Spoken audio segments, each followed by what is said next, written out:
Sí, ok. Bueno, regresemos. Habíamos dicho que si alguien tiene preguntas, por favor háganlas ahora. También me habían preguntado a mí, les prometí que iba a buscar respuestas a algunas de las preguntas que ustedes me hicieron que tenían que ver con Cuicuilco, ¿sí? O sea, en qué momento, o sea, cómo sabemos que la gente de Cuicuilco llegó a Teotihuacán, y también me habían preguntado de dónde se extraía la obsidiana en Teotihuacán, ¿verdad? Y bueno, estuve averiguando eso. Básicamente sobre Cuicuilco está bastante interesante el asunto porque, y esa es muy importante familiarizarse cuando uno estudia cualquier cosa de arqueología con algunas terminologías, ¿no? Por ejemplo, el concepto de estratigrafía, ¿sí? Estratigrafía quiere decir, es una técnica de excavación, ¿no? Donde se empiezan a pensar cada vez más los estratos, ¿no? De dónde se están excavando, de dónde se están sacando las cosas. Entonces, a nosotros nos puede parecer tal vez muy lógico, muy natural pensar que obviamente las cosas que están más encima son las más recientes, ¿sí? O sea, incluso si piensan en un escritorio, que ustedes van acumulando papeles y acumulando un montón de cosas allá, pues obviamente las cosas que están encima son las más recientes, las que acaban de poner, y según van en el tiempo, van a sacar de allá, qué sé yo, cantidad de papeles y de cosas de hace meses o tal vez de hace años, si son un poco más como yo, ¿no?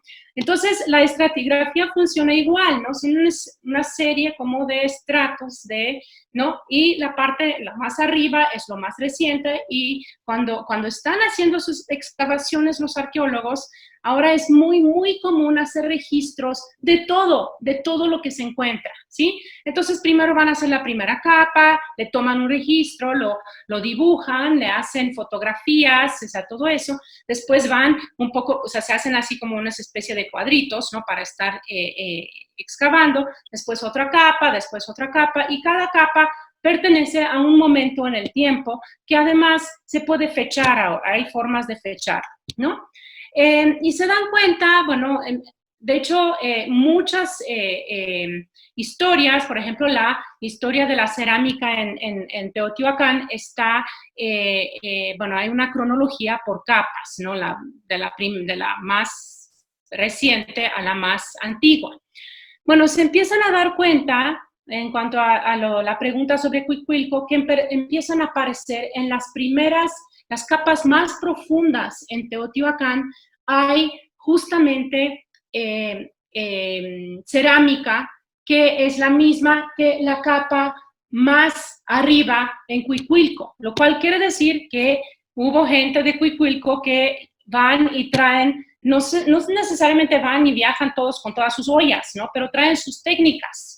Y entonces, de las primeras fases teotihuacanas corresponden a las últimas de Cuicuilco. Entonces, es ese tipo de evidencia, ¿no? Con la cual trabajan los arqueólogos para pensar, bueno, de aquí vinieron artesanos, vinieron técnicos desde Cuicuilco, ¿sí? Entonces, eso es en cuanto a la pregunta de Cuicuilco, que no me acuerdo quién me la había hecho, pero bueno, es lo que yo logré averiguar. Había otra pregunta, les pido perdón, de lo de la obsidiana. Sí se extraía de la Sierra de las Navajas y de Otumba también, de los dos lugares. O sea, yo estaba más familiarizada con lo de Otumba, pero también de la Sierra de las Navajas se extraía obsidiana, ¿sí? Entonces, bueno, estas fueron las dos preguntas que me acuerdo que me habían hecho, pero sé que al final habían quedado más. Si quieren, bueno, pueden hacerlas ahora, o podemos, en el curso de la sesión de hoy, bueno, pueden acordarse cosas que quieran preguntar y me interrumpen y preguntan y no pasa nada, ¿sí? Entonces, ¿sigo adelante o tienen algo más que preguntar ahora? ¿Alguien más? ¿No? Ok. Bueno, entonces hoy la vez pasada hicimos una especie de recuento bastante bueno, bastante superficial a fin de cuentas, ¿no? De las diferentes, de un largo periodo, de la larga duración de la historia prehispánica, ¿no? Y pasamos desde lo que se conoce como el preclásico, se asocia con los olmecas, después el clásico, que se asocia con Teotihuacán y los mayas, después el epiclásico, que se da sobre todo en la parte del altiplano, ¿no? El epiclásico, que se asocia con, habíamos visto Cacaxtla, vimos un poco de Xochicalco, pero hay otras también, por ejemplo, Cantona, que no hemos tocado, ¿no? La vez pasada. Finalmente llegamos al posclásico, que asociamos sobre todo con los mexicas, ¿no? Entonces vimos esta larga duración de la historia prehispánica, ¿no? De la historia mesoamericana, si quieren, y cada uno de esos periodos está asociado con rasgos muy específicos. Por ejemplo, en el periodo preclásico, los olmecas, pero también más al centro de México se da lo mismo, se van sentando algunas de las bases más importantes que después van a formar la base de diferentes civilizaciones y culturas mesoamericanas, ¿no? Entre esas, pues vimos la formación del calendario, de la escritura. O sea, la escritura se asocia con los mayas, eso no es cierto. Bueno, estuvimos hablando de la escritura maya, pero los olmecas tenían escritura, ¿sí? El hecho de que no se haya podido descifrar es otra cosa. Los teotihuacanos también tenían escritura, que tampoco hemos logrado asociar, ¿cómo se llama?, descifrar. Algunos de los glifos sí, pero otros no. Finalmente, bueno, no finalmente, luego el periodo clásico vimos que en el centro de México se asocia sobre todo con este gran imperio teotihuacano, donde, bueno, los teotihuacanos logran juntar a muchísimas culturas de muchos lados. Había los barrios, ¿se acuerdan que les mostré un plano, sí? Un mapa de Teotihuacán con plano de diferentes barrios. En esos barrios había desde zapotecas, mayas, olmecas, xicalancas, había gente de muchos lados que vivían. Hay que pensar en Teotihuacán como una especie de Nueva York, ¿no? Actual, ¿no? Un Shanghai, un Nueva York, ¿no? Un gran nudo comercial donde se daban encuentro todas estas diferentes gentes que hablaban diferentes lenguas, que preservaban su cultura. ¿Cómo sabemos que estaban allá? Pues hemos encontrado vasijas zapotecas en Teotihuacán, ¿no? Entonces, Teotihuacán es este gran imperio que se construye sobre un eje que coincide con con ejes astronómicos, pero también con una topografía específica, ¿no?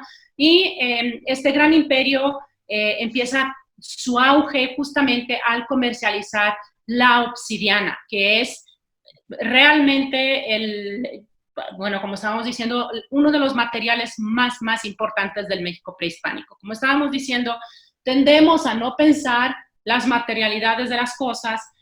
Tal vez va a ser una blasfemia, una barbaridad, decir que ustedes están en un curso de historia de las ideas y las ideas están muy bien, pero cuando estamos hablando del México prehispánico, las ideas no están en ningún lado. Lo que tenemos son vasijas, son huesos, son conchas, y en base a eso tenemos que determinar cuáles pueden haber sido las ideas, pero primero viene la materia y entender la materia en su contexto.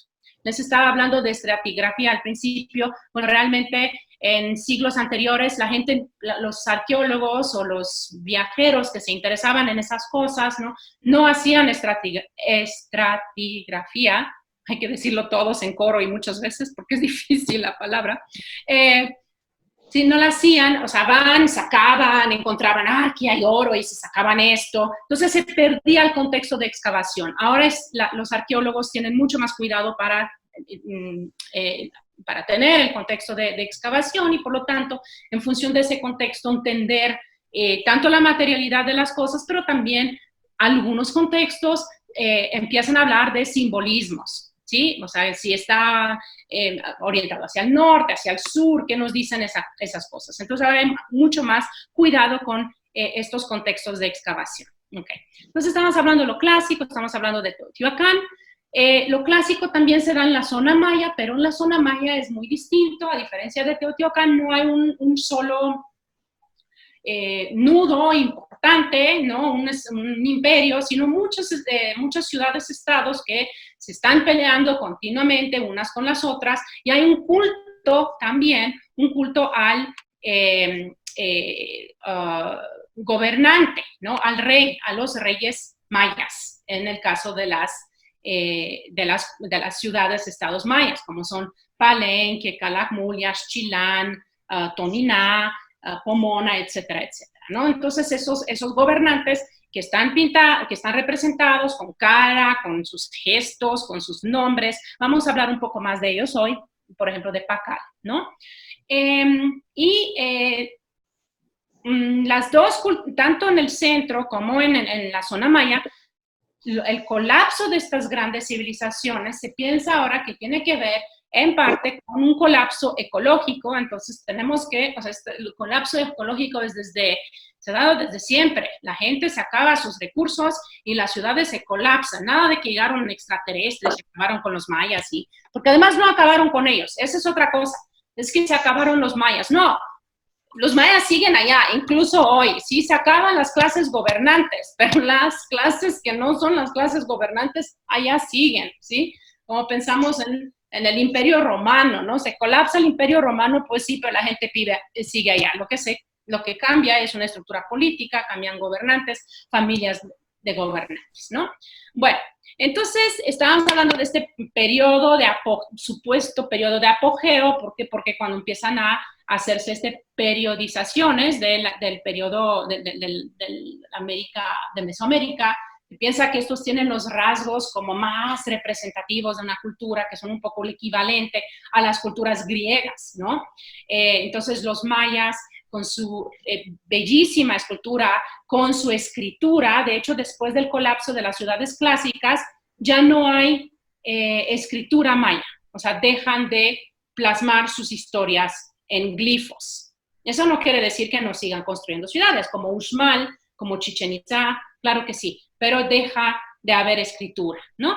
Entonces, bueno, tenemos este periodo clásico. Después, con el colapso de estas ciudades, sobre todo de la ciudad como Teotihuacán, empieza a haber en el centro de México, muchas ciudades, estado, fortalezas, como son Xochicalco. Por favor, cuando vayan a Xochicalco, cuando acabe este desastre en el cual estamos viviendo y nos estamos volviendo locos todos, salgan lo más que puedan y vean estos lugares y piensen, por favor, cuando vayan a Xochicalco, piensen en mí, ¿no? Piensen en este espacio, se van a ir acercando al lugar y van a ver que está construido encima de un cerro, que no hay acceso fácil, y para llegar al palacio del gobernante hay que pasar toda una serie de muros y muros y muros, ¿no? Que son muy difíciles, o sea, que nos muestra que el acceso hasta el centro, del mero centro de gobierno, es difícil. También Cacaxtla es un poco igual, es una especie de ciudad así amurallada, mucho más pequeña, una ciudad amurallada, y también un lugar que sé que algunos han ido, pero me imagino que muchísimos de ustedes no han ido, que se llama Cantona, ¿sí? Cantona es una ciudad, estado igual, que está en el estado de Puebla, casi llegando a Veracruz, que es una ciudad que se construyó en el cono de un volcán, una ciudad totalmente muros y muros y nada simétrica, nada que ver con Teotihuacán, que es de muy difícil acceso también, es muy difícil de entrar y las calles son todas curvas y es de los lugares más maravillosos del mundo, ¿no? Entonces, bueno, vayan, perdón. La otra cosa que tienen estas ciudades, por ejemplo, como Cantona, una vez que se colapsa Teotihuacán, ellos se apoderan de las redes de distribución de obsidiana. Entonces, no sabemos totalmente si Teotihuacán se colapsa porque pierde el monopolio, ¿sí? De poco a poco, o porque estos van y le disputan el monopolio, todas estas otras ciudades. Okay. Bueno, entonces ese es el epiclásico. Cacaxtla, Cantona, Xochicalco se conocen como epiclásico, o sea, se va destruyendo esta gran ciudad nudo, lo que da chance de que se vayan construyendo otras, pero otras que no son tan poderosas como había sido Teotihuacán. No tienen la misma población, pero son ciudades que se defienden, son ciudades amuralladas. También al mismo tiempo hay una aridificación del norte de México. El norte, o sea, Mesoamérica, donde acababa Mesoamérica, va bajando hacia el sur cada vez más, porque se vuelve cada vez más árido. Entonces del norte empieza a llegar gente, empiezan a llegar tribus que migran desde el norte y que empiezan a traer totalmente otras formas de ver las cosas, de entender las cosas, de hacer las cosas, otras culturas, otros dioses, ¿no? Y, por ejemplo, hoy vamos a hablar del chacmol. Pues el chacmol es posible que llegue desde el norte, pero llegan otras cosas también. Llegan, por ejemplo, el uso del metal, aunque no sabemos si viene en realidad del sur, más bien eso viene de los Andes, pero son los tarascos quienes van a empezar a usar el metal en el occidente de México. Bueno, y la turquesa. Antes del siglo XIII-XIV, la turquesa no era, por ejemplo, un material precioso ni muy usado.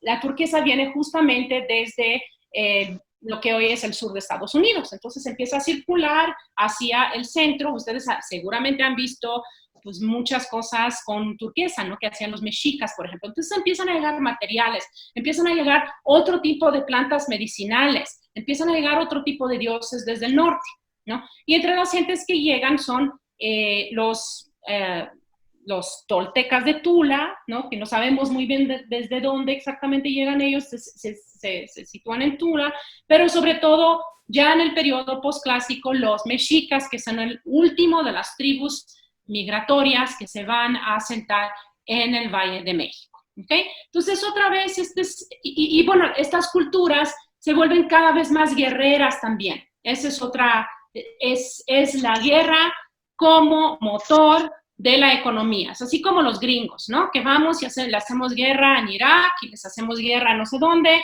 para traer petróleo, siempre con una especie de ideología que lo pueda supuestamente justificar, ¿no?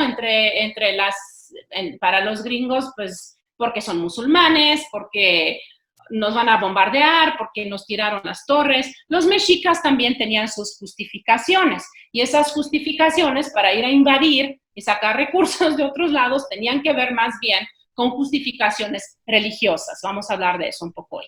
Entonces, es a grandes rasgos la línea temporal del centro de México. Es como la habíamos comentado la vez pasada, es una historia un poco sesgada, porque las historias del México prehispánico sobre todo toman en cuenta el centro y los mayas, ¿no? Sabemos muy poco, bueno, sabemos algo bastante del Imperio Tarasco en Michoacán, pero muchísimo menos. Hay también menos excavación, ¿no? En Michoacán, en Occidente, en Norte, ¿no? Paquimé, todas estas ciudades, ¿no?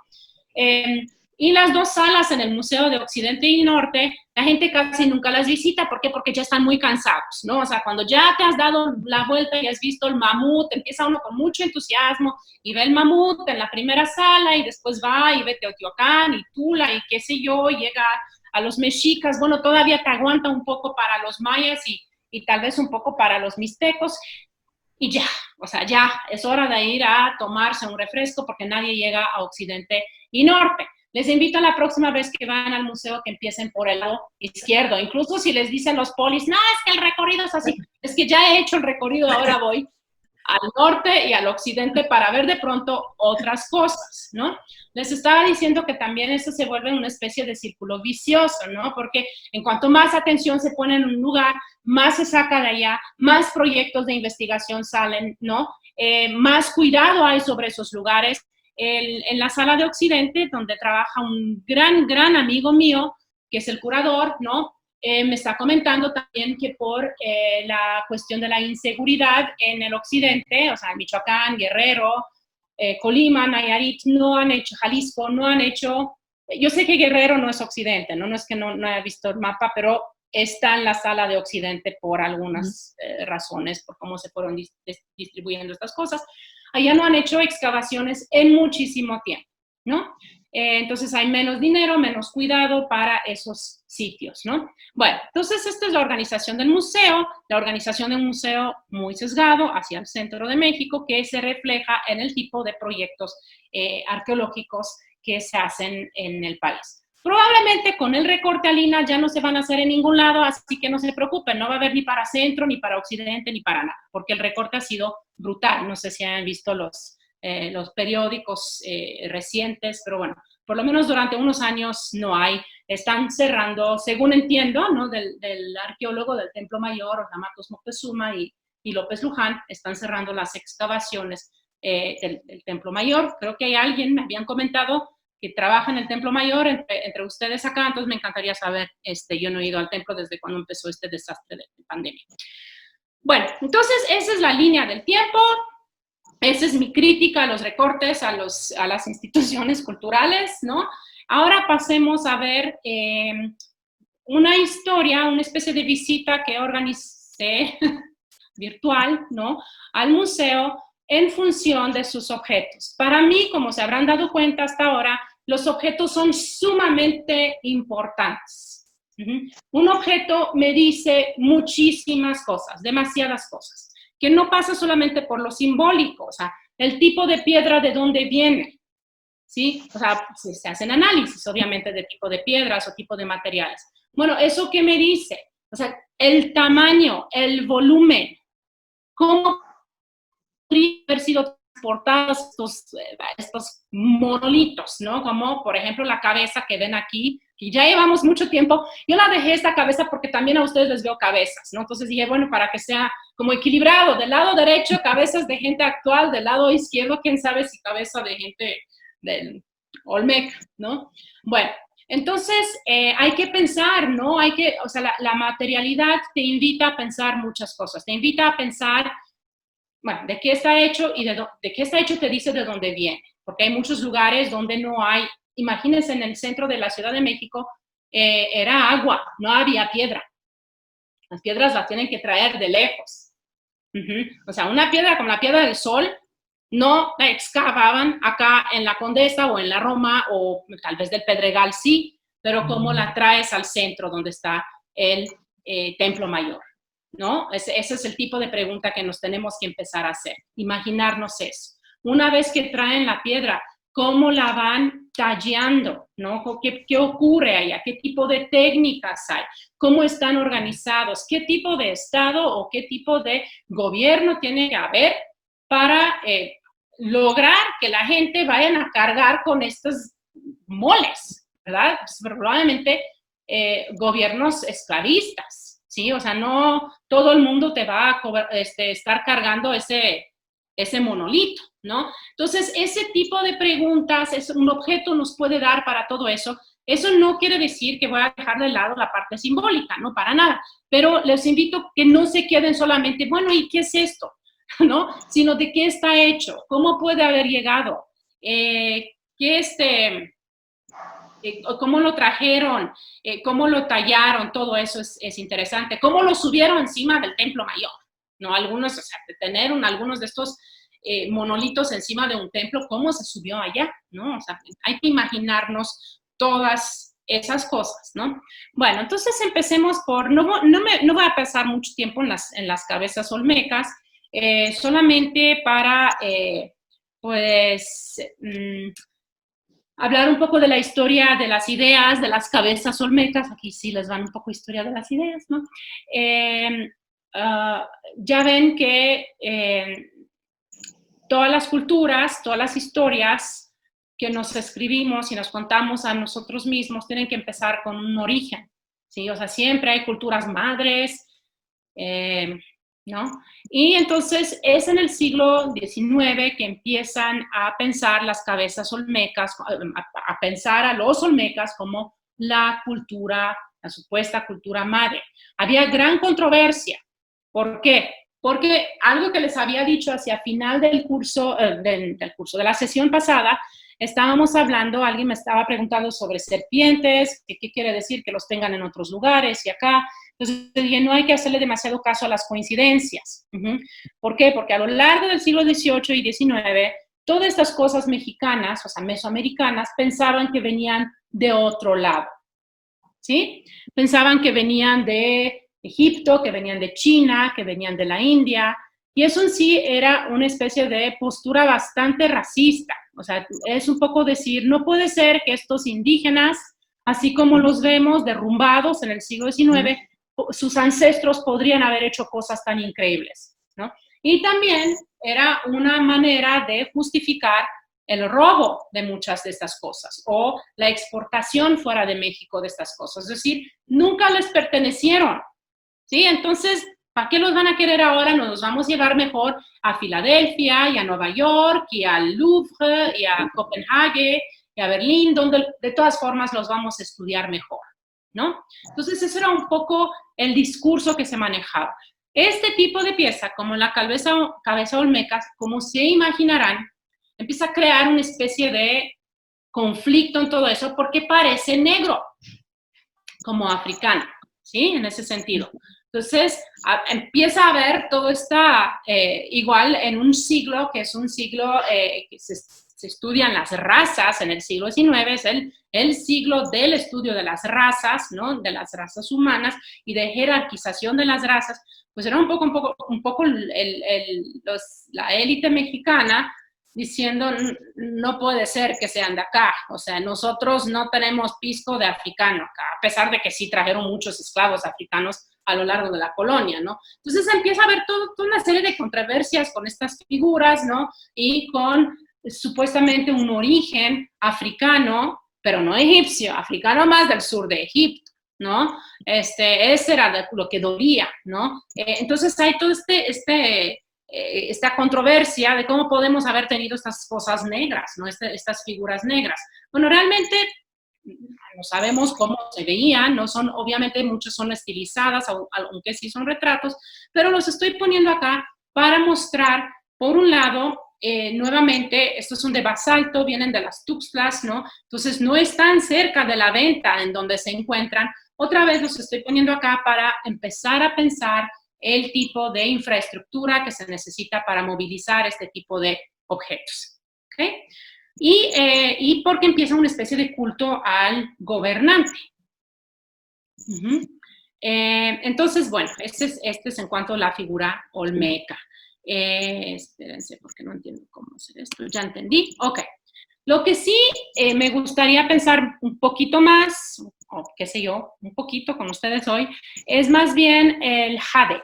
Hemos hablado de la obsidiana, ¿sí? La vez pasada hablamos un poco de la obsidiana como material que se usa como herramienta prácticamente para todo. Tenían herramientas de obsidiana y de piedra y de madera, de hueso, si hacían agujas para coser, de hueso, ese tipo de cosas. Esos son sus materiales. Pero también estaba el jade. ¿Okay? El jade es el material precioso por excelencia, ¿no? En las culturas mesoamericanas. De hecho, cuando llega Cortés, los emisarios de Moctezuma le mandan unos collares de jade enorme con unos discos de oro. Y obviamente a los españoles pues les interesa mucho más el disco de oro, y Moctezuma les manda a decir que no, que el jade vale mucho más. Bueno, obviamente no les interesaba mucho el asunto a los españoles, o sea, sí insistían que el oro valía más, ¿no? Sí lo valían para ellos, pero el jade para las culturas mesoamericanas va a ser de los materiales preciosos más importantes. O sea, esto no se usaba, el jade no se usaba como se usaba la obsidiana para labores cotidianos, sino que era un símbolo de la realeza y de la nobleza, un símbolo del renacimiento. ¿Por qué? Porque es verde y es verde azul en algunos casos, ¿no? Y porque eso nos remite al color del agua, pero también del maíz que brota de la tierra, ¿no? Entonces el jade va a ser este material. Y otra cosa que es muy, muy importante, es escaso. O sea, el jade no se da por todos lados, ¿sí? Es escaso. Entonces, para poder obtener jade, uno tiene que tener gran poder económico. El jade viene, o sea, hay yacimientos de jade en Guatemala. Por eso son los olmecas quienes empiezan a usar el jade, ¿no? En el preclásico, porque están más cerca. Entonces, los olmecas se acercan a los yacimientos de jade en Motagua, Guatemala, ¿no? Y empiezan a usarlo y por favor cuando vayan a la sala, yo escogí objetos esta vez sí de cada sala, ¿no? Para que tengan, cuando van a la sala, a cada sala, después de haber visitado norte y occidente, después van a cada sala, ¿no?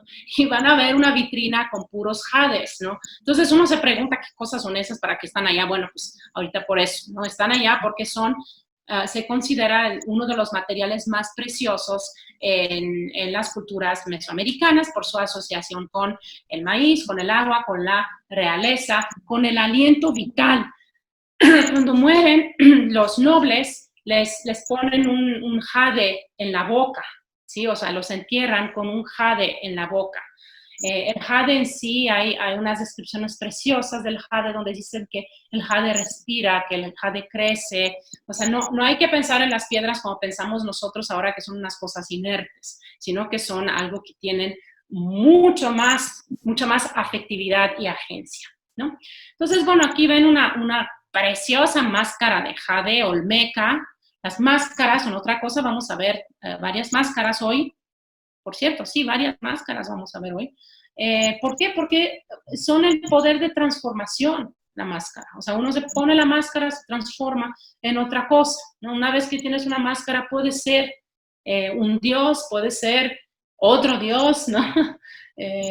Hay máscaras funerarias que les ayuda a los muertos en el más allá, ¿no? Entonces, bueno, esos son sus usos, ¿no? Entonces tenemos esta máscara realmente bella de jade.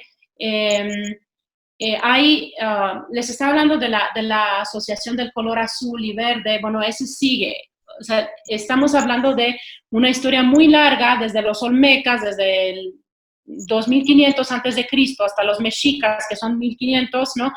Son 4000 años de historia y sin embargo algunas cosas, algunos rasgos se mantienen, ¿no? Como son el color verde-azul, que va a ser muy importante. Entonces, para los olmecas, después lo va a hacer para los mexicas, ¿no? Que se van a importar, se van a traer,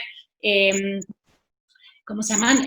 Plumas de quetzal, ¿no? También del sureste, ¿sí? ¿Por qué? Porque es azul, ¿no? El quetzal después se asocia, bueno, quetzal quiere decir precioso, algo precioso se llama quetzal, ¿no? En el náhuatl, ¿no? Bueno, entonces tenemos estas, por ejemplo, hay una palabra que es quetzalchalchihuitl, o sea, chalchihuite quetzal, que no podría ser algo más precioso que eso, porque es chalchihuite, que es jade, y quetzal en una sola cosa, no es una piedra. En fin, entonces, bueno, tenemos, ya que hablamos un poquito del jade, se usa para orejeras, se hacían pulseras, se hacían máscaras, se hacían hachas, votivas como esta, ¿no? Entonces eso, el jade lo asociamos desde un principio con los olmecas, ¿no? Y a lo largo de esta plática vamos a regresar al jade otra vez. Entonces vamos a ver qué es. Bueno, este no está dentro del museo, este está fuera del museo. Esta es una piedra fea. Yo tengo una amiga que hizo una película y su tesis de doctorado sobre esta piedra.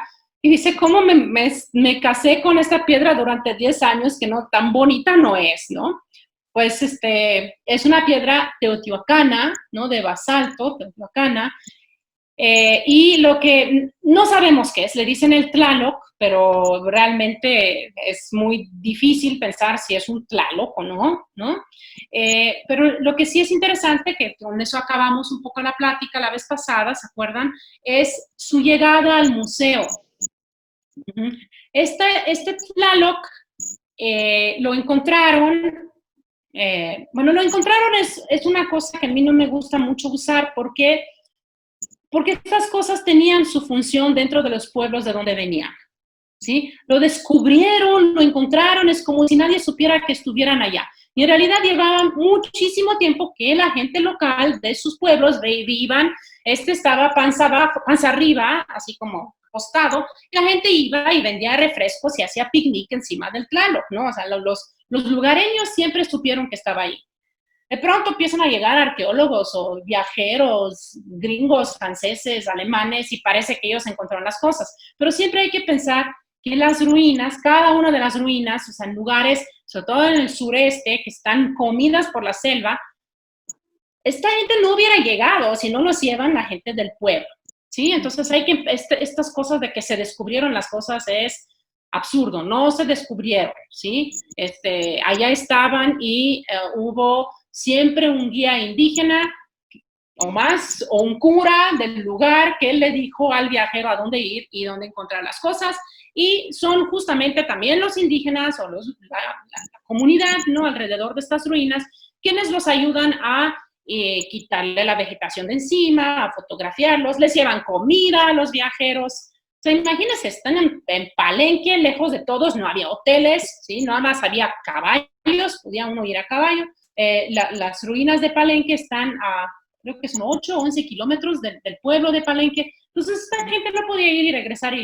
Entonces, dependían de la comunidad, esto en el siglo XIX y principios del XX, para que los alimentaran, para que los ayudaran a, bueno, a quitar vegetación y todo eso, a fotografiarlos, incluso a llevárselos, ¿no? Bueno, entonces este Tlaloc que estaba en Coatlinchan, que está en la orilla del lago de Texcoco, y la gente obviamente sabía que estaba allá, pero cuando construyen el museo, este museo del 64, para el cual había muchísimo dinero y muchísima voluntad política, entonces era, bueno, quieren el mejor museo de Latinoamérica, aquí les va, aquí lo vamos a hacer. Ese es el dicen que querían. Otros decían que demasiada piedra para eso, ¿no? Pero había esta intención. Entonces, ¿qué ocurre justo antes de que acaban de hacer el museo? Van a Coatlinchan a sacar la piedra de Tlaloc y la gente de ella les dice, pero para nada. O sea, ¿por qué piensas que esta piedra tendría que estar allá? Aquí está muy bien, es nuestra piedra, ¿no? Entonces van y la montan a uno de esos como, pues, no sé, un camión enorme, una plataforma enorme, y hay una rebelión en el pueblo de Coatlinchan y los reprimen con soldados, llegan los soldados y se tarda muchísimo, por lo tanto, en llegar la piedra porque tienen que empezar todos los procesos de volver a subirla, que no es cuestión de un día, ¿no? Entonces ya, bueno, el mito va que no alcanzan el museo o tal vez nunca la quisieron poner dentro del museo, pero está ahora sobre reforma, ¿no? Pero hay que pensar también en de qué hablamos cuando hablamos de lo nacional, ¿no? Cuando hablamos, ¿por qué una piedra? Hay que pensar, ¿por qué una piedra tiene que estar, o un objeto, tiene que estar en el centro del país? ¿Por qué no puede quedarse allá? O sea, ¿qué tipo de voluntad política tiene que haber para traerlo al centro? ¿Qué tipo de lugar ocupaba esta piedra en otros lugares, en otros sitios? No es necesariamente el mismo uso el que tenía la piedra aquí o la piedra allá en Coatlinchan. Y eso es muy interesante, ¿no? O sea, les dije que los arqueólogos asumen, ay, como están comiendo encima del Tlaloc, quiere decir que no les importa el Tlaloc. Claro que sí, o sea, era el centro de una especie de vida de campo, iban a Tlaloc, le ponían ofrendas, o sea, hacían otro tipo de uso de Tlaloc, ¿no? Y hay que empezar a ver qué pasa con esos usos cuando los objetos pasan de un contexto local a un contexto disque nacional donde se representa a todos los mexicanos. O sea, los de Coatlinchan dicen, pues que vengan a verla acá, todos los mexicanos, ¿no? Entonces, bueno, así fue como llega la piedra. La vez pasada les recomendé esta película que se llama La Piedra Ausente. ¿Por qué se llama La Película Ausente? Porque la piedra ausente, porque a raíz de que se va Tlaloc, cuando ya se va Tlaloc de allá, se va esta estatua, la gente de Coatlinchan empieza una especie de revisión histórica, empiezan a recontar sus historias, se vuelven de alguna manera cronistas del pueblo, todos empiezan cuando están en los campos sembrando, pues siempre salen tepalcates, tienen museos comunitarios, tienen sus propios tepalcates expuestos, ¿no? Entonces empieza a ver, una vez que la piedra falta, la piedra se vuelve ausente, empieza a ver, se llena ese hueco con una historia revisionista, ¿no? De una especie de mexicanidad, ¿no? Entonces tienen concheros, tienen toda esa gente que estudia la supuesta música prehispánica, ¿no? O sea, no necesariamente era prehispánica, pero quieren reproducir instrumentos, bailes prehispánicos, ¿no? Entonces hay un gran interés arqueológico en este pueblo a partir de que se va la piedra. Bueno, esto es en cuanto a Tlaloc, que está afuera. Vamos a otra sala. Esta es la sala maya. Este todo lo reconocen, ¿verdad? ¿Quién es? ¿Este quién es? Pacal. Es Pacal, exactamente, ¿sí? Es Pacal, ese está abajo. Bueno, el museo es extraordinario, ¿sí? O sea, realmente es como dije, había mucha voluntad política, mucho dinero. Entonces, eso lo hacen como si uno entrara a una tumba, ¿sí? ¿Saben? En la parte maya, en la sala maya, hay unas escaleras que van abajo y es allá donde uno encuentra la tumba de Pacal. Que es también en la pirámide donde fue descubierta la tumba, uno va bajando muchas escaleras durante 3 años, que se tardó Lullier para sacar, para encontrar esto, ¿no? O sea, baja esta escalera hasta llegar a esta impresionante tumba, ¿no? Bueno, esta máscara de Pacal está hecha de jade. Es posterior, obviamente, a las cosas olmecas, ¿no? O sea, los olmecas ya para los primeros años de nuestra era ya no son la potencia que habían sido, ¿no? Ese es Pacal es el rey gobernante de Palenque del siglo VII, ¿no? Del siglo VII después de Cristo. Si nos fijamos en esta máscara, ustedes se dan cuenta que está hecha de teselas, de muchos pedacitos, ¿sí? Tiene muchos pedazos, tiene 340 pedazos, de hecho. Es la máscara funeraria de Pacal, o sea, le cubría el rostro, ¿no? Entonces tiene 340 teselas de jade, de diferentes colores, o sea, el jade no es todo del mismo color, o sea, hay muchas tonalidades, ¿no? Y esta máscara la restauró recientemente, en 2010, Laura Filloy, que es una de las restauradoras del Museo de Antropología.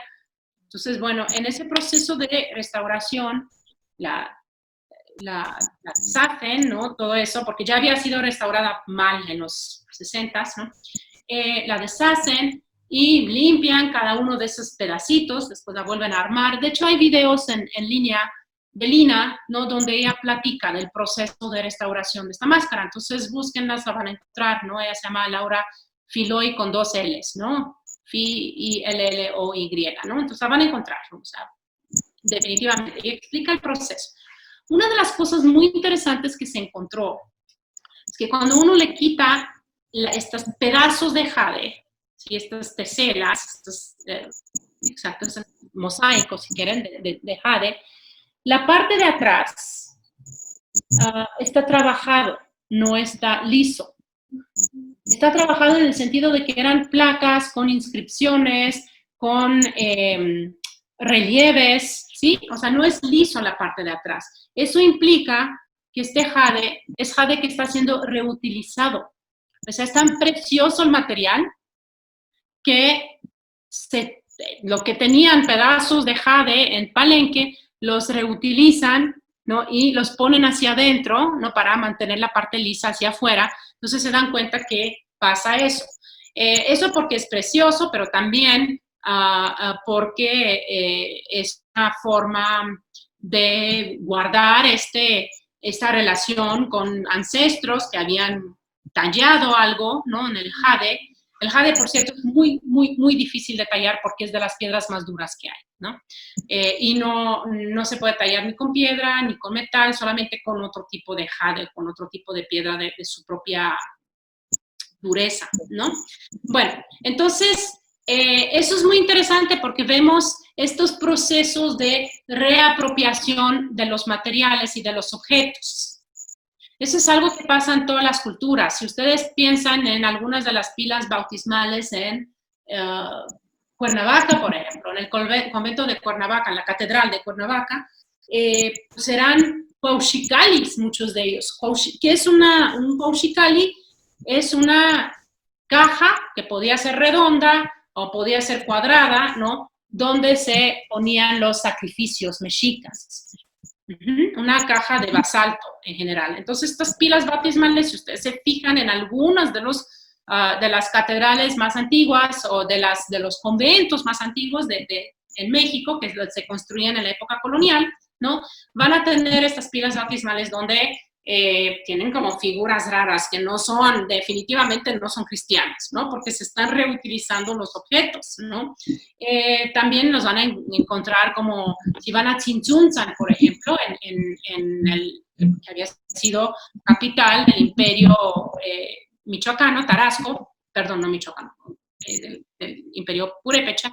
No, en Tzintzuntzan lo que van a encontrar sobre el convento, las paredes del convento, son relieves prehispánicos, ¿no? Uno va y se planta y a ver cuántos encontramos, ¿no? Eso es común, esa reapropiación, reutilización de los objetos. Aquí tenemos la famosa piedra del sepulcro, ¿no? Del sarcófago de Pacal. ¿Ustedes lo ven entero o los están tapando con las caritas esto? ¿Sí se ve? Sí se ve bien. Ok. Se ve completo. Ok, perfecto. ¿Sí? Entonces, una cosa muy interesante que quisiera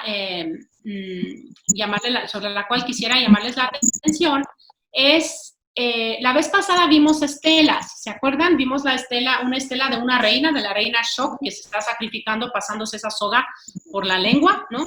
Aquí vemos, pues no es una estela, pero igual es un relieve, pero es muy interesante que estos relieves mayas, después piensen en la gran cabeza olmeca que les mostré y después en otros objetos mexicas que vamos a ver ahora, piensen en la diferencia que hay entre tallar una piedra, ¿cómo se llama? Una piedra mucho más suave, como son las piedras calcáreas de Yucatán, que una piedra basáltica.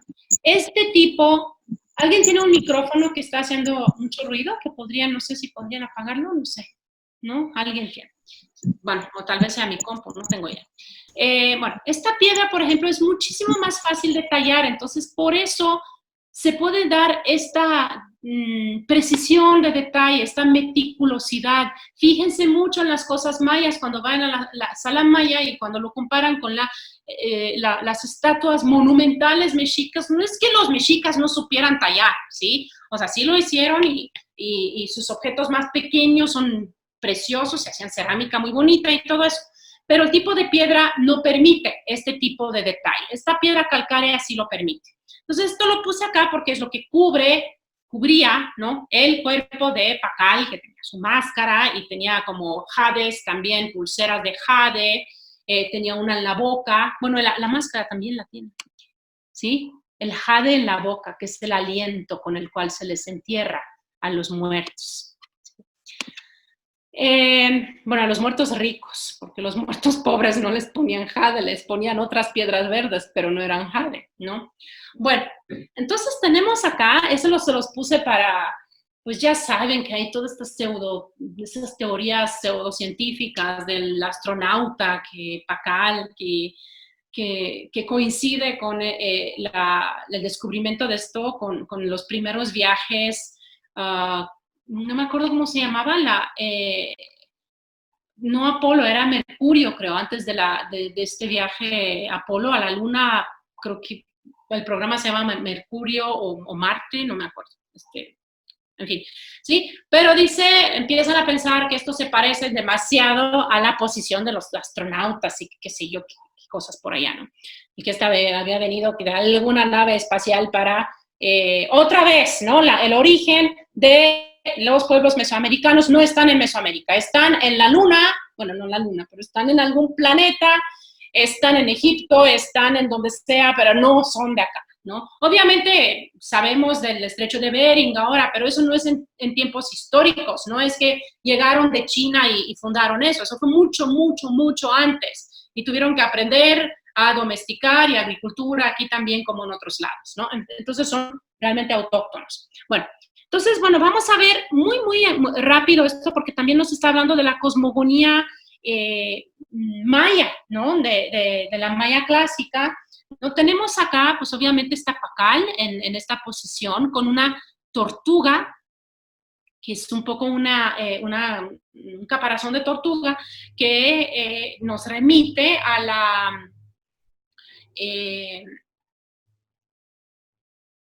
corteza terrestre, ¿sí? Tiene estas cosas así reticuladas que ven, así como geométricas, estos rombos, siempre es jade, ¿sí? A lo que se refiere a una especie de falda de jade. Tenemos acá, está sentado sobre, aquí hay dos serpientes que se juntan acá, aquí está el inframundo, esta es la entrada al inframundo. Pacal va a entrar al inframundo, ¿sí? ¿Por qué? Porque se murió. Y una vez que hace este viaje al inframundo y derrota a los señores de la muerte, va a brotar de nuevo. Va a brotar como brota el maíz. Por eso se le entierra con jade, porque el jade es como el maíz tierno, tiene el color del maíz tierno. Va a salir de la tierra. Y va a salir de la tierra como este árbol cósmico. ¿Ven? Este como cruz, ¿no? Bueno, no es una cruz, no es que estuvieran los cristianos acá, es otra cosa que se dice, no, es el árbol cósmico, ¿no? De los mayas, ¿no? Que conecta la tierra con el cielo, y aquí tenemos a este pájaro quetzal que se llama Itzmaná, ¿no? El cenit, ¿no? El cielo, ¿no? Hacia donde va saliendo acá, ¿no? Después de este viaje por el inframundo. Entonces, bueno, esta es un poco la simbología. Hay muchas más cosas. Aquí tenemos algunas de las, hay representaciones de astros, de cuerpos celestes, ¿no? Entonces, Pacal, el gobernante, está representado aquí como dios del maíz, como árbol del mundo, como centro del universo, así como lo había estado en vida. Hablamos un poco de los gobernantes la vez pasada, ¿no? Que eran los guerreros, el sacerdote que se sacrificaba. En la muerte sigue siendo representado así. Entonces, bueno, esto es, nos salimos de la sala maya y seguimos la visita, ¿sí? No la estoy haciendo en orden de las salas, lo estoy haciendo un poco en orden cronológico, pero bueno, vamos a ver ahora unos chacmoles. No me voy a pasar mucho tiempo con los chacmoles, pero bueno, hay muchos chacmoles. O sea, los chacmoles los encontramos en la zona maya, pero ya no en el clásico, sino en el postclásico, cuando ya estamos hablando de Chichén, ¿sí? De los Itzaes en Chichén. Lo encontramos en Tula, lo encontramos en el Imperio Tarasco, y lo encontramos también en el Templo Mayor, representado aquí un poco como, más bien como Tlaloc, que es una especie de personificación de Tlaloc, ¿no? El nombre Chacmol es un nombre raro, como todos los nombres. O sea, ¿por qué se les dan los nombres que se les dan a estas cosas? Primero, muchos nombres son náhuatl. Este es maya, este no es náhuatl, ¿no? El nombre, pero muchos son náhuatl. ¿Por qué? Porque son los mexicas a quienes, y los náhuatl a quienes conquistan al final los españoles. Entonces, los nombres que les van a dar son los nombres que ellos usan, ¿sí? Entonces, hablar de Tlaloc en Teotihuacán es un poco raro porque no sabemos qué hablaban en Teotihuacán, pero los mexicas dicen, esto es Teotihuacán, ese es Quetzalcoatl, ese lo reconocen así, entonces esos son los nombres que se nos dan. En este caso, en el caso del Chacmol, no es porque llegaran los cronistas y empezaron a preguntar sobre él, sino porque a finales del siglo XIX, un señor muy raro que se llama Auguste Le Plongeon, que tenía así también ideas así que estos venían de otros lados y que se empieza a hacer excavaciones en Chichén y decide que el nombre de este coso es Chacmol, que quiere decir algo así como garra que relampaguea, ¿no? Pero en realidad no sabemos por qué ese nombre, ¿no? Se lo quiere llevar a Filadelfia, Y ya para finales del siglo XIX, el gobierno mexicano, bajo Porfirio Díaz, tiene un poco más de garra también, y dicen, no, este no se va, esto va a venir al centro de México. También dejan ir muchas cosas, ¿no? Pero no al Chacmol. Por ejemplo, no sé si han escuchado, a principios del siglo XX, uno de los saqueos más tremendos de objetos arqueológicos mexicanos también se da en Chichén, es el gran cenote sagrado de Chichén, ¿no? Y es un cónsul estadounidense que se llama Thompson, quien manda todas esas cosas a Peabody en Harvard, ¿no? En Cambridge, ¿no? Y esa es una cosa interesante porque muchas veces van a ser cónsules quienes más éxito tienen con extraviar, con expatriar, ¿no? Exportar cosas mexicanas porque tienen inmunidad, ¿cómo se llama? Inmunidad diplomática, ¿sí? Entonces, muchas veces se pueden llevar las cosas sin que los chequen, pero muchas veces también la gente de aduana, los funcionarios se hacen de la vista gorda y si les das algo a lo largo del siglo XIX, así es como se van muchas cosas y también hoy en día. Bueno, no de este tamaño, es más difícil ahora salirte con un chacmol o el relieve de la cruz en Palenque, es un poco más pesado, ¿no? Pero cosas más pequeñas como, no sé si se han enterado de todas las subastas, la más reciente, este escándalo que hubo en París, una subasta de cosas mexicanas, también de cosas guatemaltecas pequeñas, ¿no? Que de alguna manera llegan allá y por más que protesten, el gobierno mexicano y guatemalteco pues se vendieron y no pasó nada. Ok, entonces, bueno, en cuanto a Tlaloc, al chacmol, ¿no? Este es como de los últimos de los chacmoles, pero hay chacmoles a partir del periodo epiclásico, o sea, a partir del siglo XII, posclásico, en muchos lugares. Y está asociado más con Occidente, ¿no? A pesar de que llega hasta la zona maya, no hay chacmoles mayas anteriores, ¿no? De la época clásica. Entonces, probablemente llega por esta relación de la cual hablamos la vez pasada entre Tula y Chichén, y se piensa que sea una especie de altares para ofrendas, ¿no? O altares sacrificiales. O sea, definitivamente probablemente servía para ponerle acá un corazón de iba a decir un cristiano, pero no eran cristianos, ¿no? De un esclavo, de un cautivo. Entonces, todavía no se sabe demasiado sobre ellos, ¿no? Pero pues podría haber sido, sea una mesa de sacrificio, sea un lugar en donde se recibía el corazón y la sangre y qué sé yo más de los cautivos. Y este está en el Templo Mayor, sí, me salió un poco del museo, pero hay chacmoles en el Museo Nacional de Antropología, los pueden ver en diferentes lugares, desde la Sala Maya, Occidente tiene un chacmol, este es una fotografía antigua, pero tiene un chacmol extraordinario, ¿no? Y los de Occidente son más estilizados, los chacmoles allá están como más viejitos. Los de la zona, del centro y del sureste se ven como más jóvenes. Bueno, llegamos ahora a otra sala. Vamos un poco en zigzag en el museo. Como dije, no estamos siguiendo el recorrido así, ¿no? Sino más bien lo estoy haciendo más cronológico. Y llegamos a Tula, llegamos a los atlantes de Tula, ¿sí? Hay un atlante enorme en la sala del epiclásico, ¿sí? Donde está Tula. Entonces, por eso lo puse acá, porque pues mucha gente habla de los atlantes y qué cosas son los atlantes.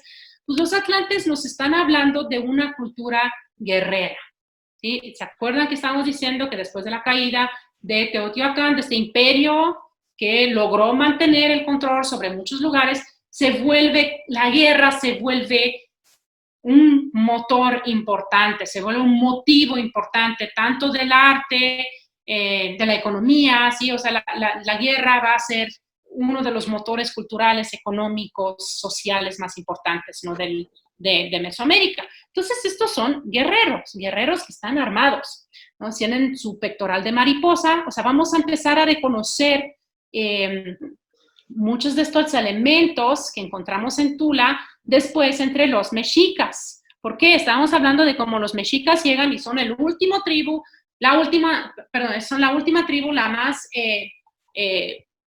bueno, la menos refinada en ese momento, entonces van y empiezan a tomar elementos de todos lados, ¿no?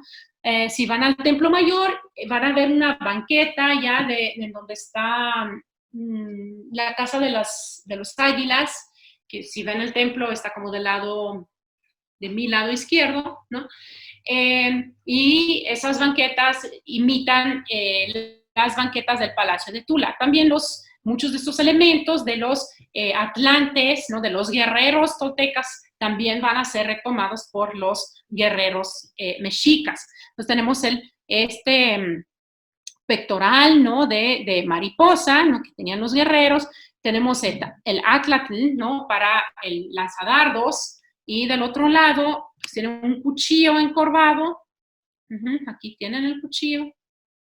¿Sí? Y sus dardos. ¿Sí? Y los atlantes también tienen otra cosa que es súper interesante, que es esto. Tienen en la parte de atrás un espejo o la representación de un espejo solar, que es el Tezcatlipoca, ¿sí? Es un espejo solar. No sé si notan, bueno, y este queda representado en muchos lados, ese espejo. No solamente lo llevan en su espalda los atlantes. ¿Dónde más han visto una cosa que se parece a esto? ¿A qué se parece esto? Ahorita vamos. Comentabas la otra vez, Miruna. ¿Cómo? Tú comentabas en la otra sesión, que me llamó mucho la atención, cómo en una vasija tenía una doble cara y en la parte de adentro tenía una serie de objetos. A mí me remite eso a que tenían muy claro el llamémosle, espíritu, alma, que dentro del ser habitaba alguien más. A mí esto me remite a eso. Ajá. Está bien, o sea, me parece que podría ser, pero en este caso... ¿A la piedra del sol? Sí, a la piedra del sol.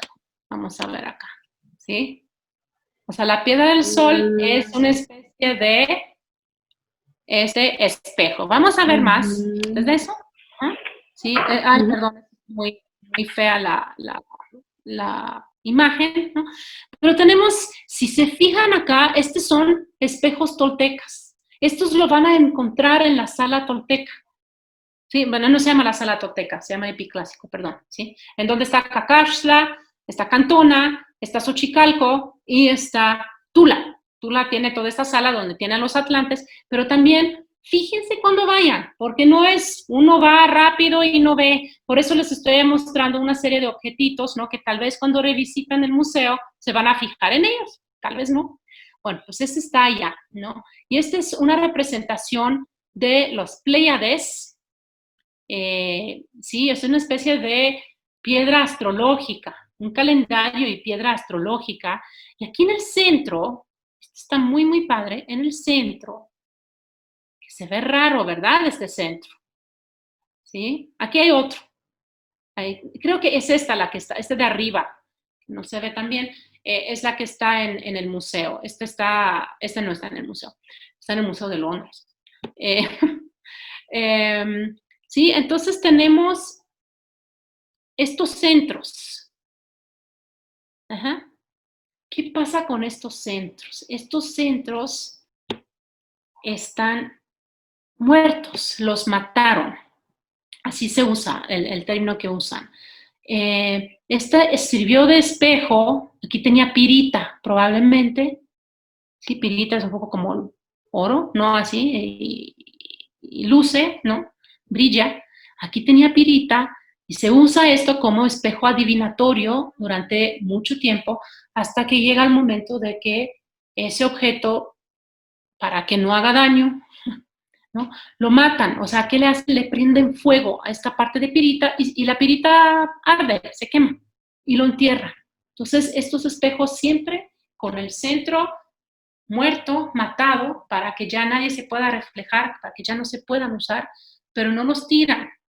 Sí, de hecho, es muy raro que se tiren. Más bien los objetos se reutilizan siempre. Nada más nosotros tiramos todo el tiempo. ¿Sí? Pero en ese momento los objetos no necesariamente se tiraban, se reutilizaban, se reutilizaban.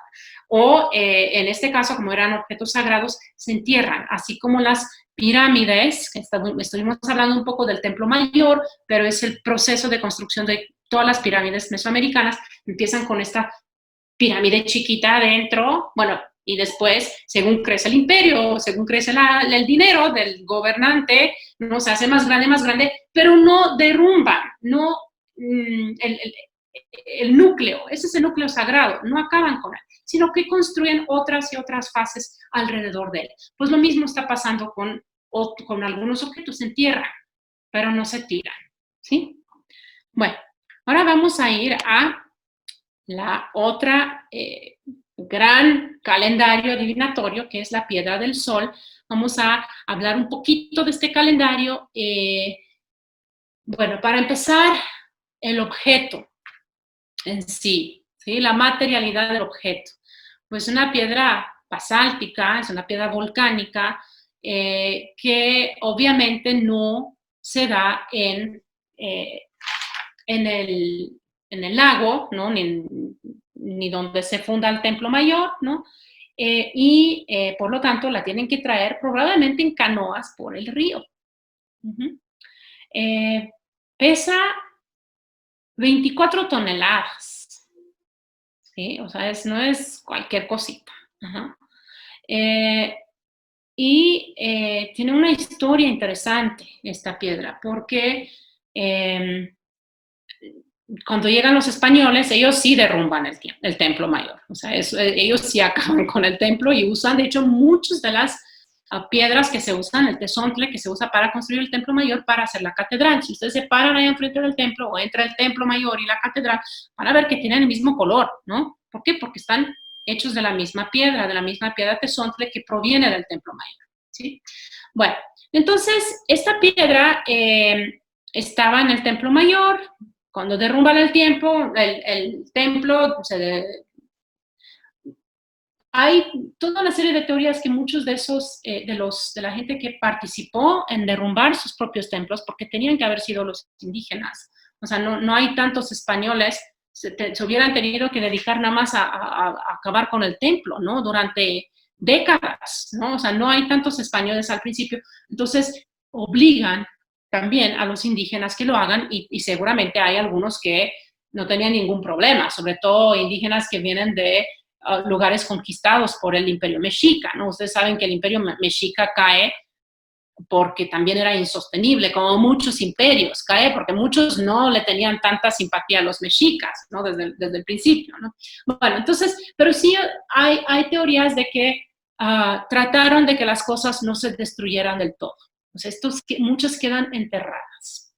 Incluso después, o sea, podrían haberlo hecho pedazos, pero no se hace pedazos. Entonces, es hasta el siglo XVIII, a final del siglo XVIII, que un virrey que decide remozar el centro de la Ciudad de México,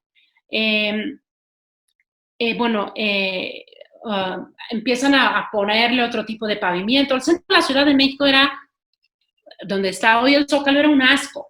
O sea, realmente un asco. Era un gran tianguis donde había de todo, perros muertos, carne, alimentos pudriéndose. Estaba el Parián, ¿no? Donde también traían cosas de Filipinas, del Galeón de Manila, ¿no?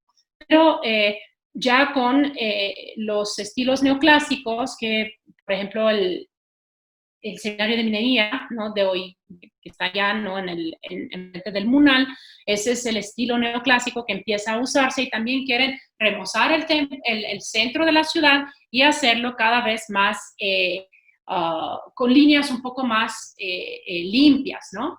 Entonces, cuando hacen eso, cuando empiezan a pavimentar el centro, donde está hoy en día el Zócalo, van y encuentran muchos objetos. Entre esos objetos encuentran esta piedra del sol y encuentran al Acuatlicue, que está hoy en el Museo de Antropología. Los dos los desenterraron en 1791. y van a ser van a ser como el origen del interés arqueológico en las cosas mexicas, ¿no? Hay más, pero sobre todo hay dos estudiosos muy importantes mexicanos, que son Alzate y León y Gama, que empiezan a escribir de qué cosas son estas. Imagínense, por la primera vez en su vida se topan con, no es que no hubiera otras cosas que estuvieran incrustadas en las paredes, usadas como pavimento. Claro que había por toda la Ciudad de México, toda la época colonial, esas cosas, y todavía están.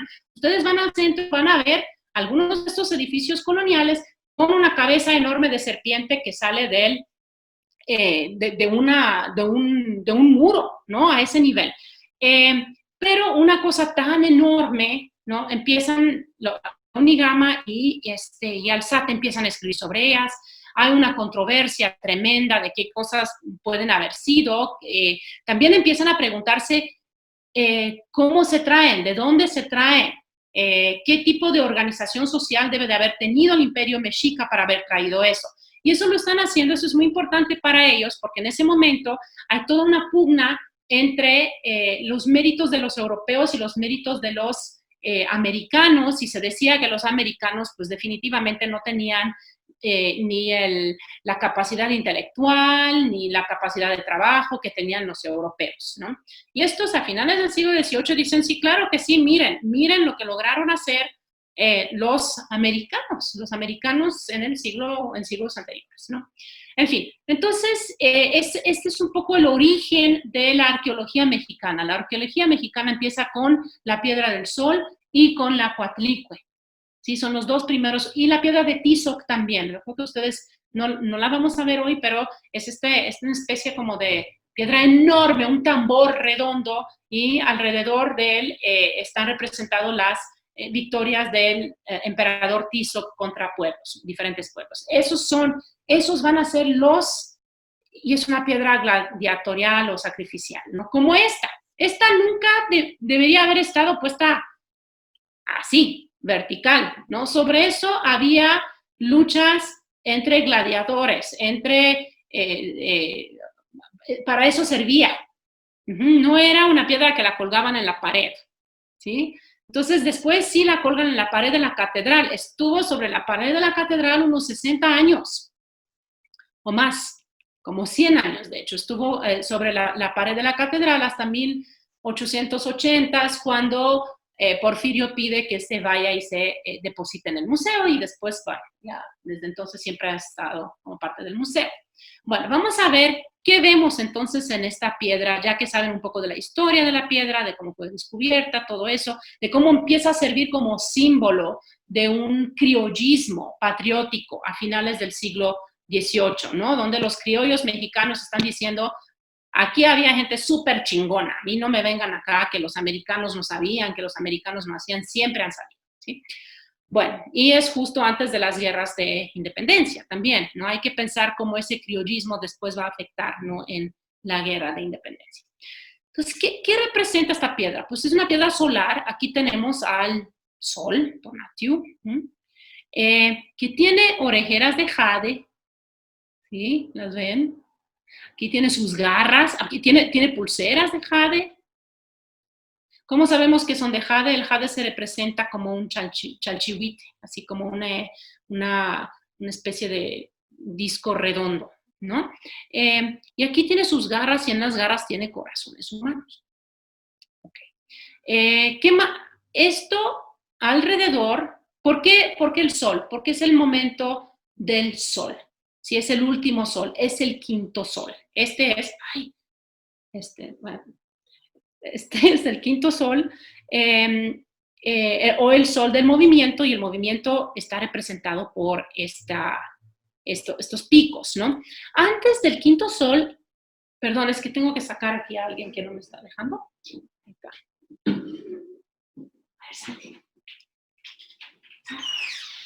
A ver, ya, esto es más complicado. Ok.